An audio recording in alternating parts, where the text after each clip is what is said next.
Hi friends, ఈరోజు healthy and tasty snack ready చేశాను. వీటిని ఉలోగుగ్గిళ్ళు అంటారండి. ఎలా చేయాలో రెసిపీ చూడండి. ఒక గ్లాసు ఉలవలు తీసుకుంటానండి, ఒక గ్లాసు కందులు. ఇవి తీసుకొని నైట్ నానేసుకొని మార్నింగ్ ఉడకబెట్టుకుంటా. అవి కుక్కర్లో పెట్టాను. ఒక 4 విజిల్ రావాలి, బాగా మెత్తగా ఉడకాలి. అవి ఉడికేలోపు మనం పోపు చేసుకుందాము. పోపుకు కావాల్సిన పదార్థాలు ఇవి: పచ్చిమిర్చి, ఉల్లిగడ్డ, కరివేపాకు, ఎల్లిపాయలు ఇవి కట్ చేసి పెట్టుకున్నాను. పోపు కోసం నూనె వేసుకుంటున్నానండి. ఇది గానుగ నూనె, పల్లి నూనె.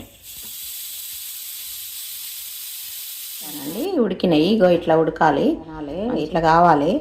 బాగుంటుంది, మంచిగా ఉంటుంది తినడానికి కూడా. అయితే ఇందులో వచ్చిన వాటరు తీసి పెట్టా.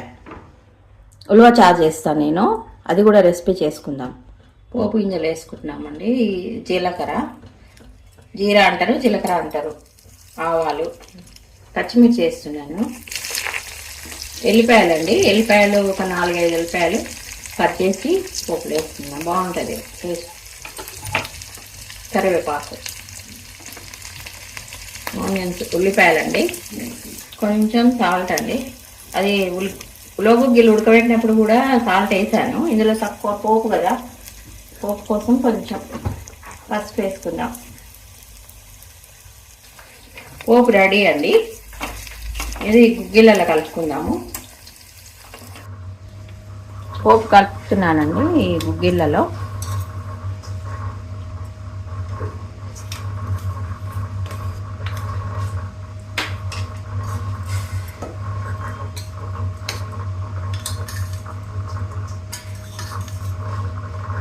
హెల్దీ ఫుడ్ రెడీ అండి. ఉల్వ కందుల్లో గుగ్గిళ్ళు రెడీ.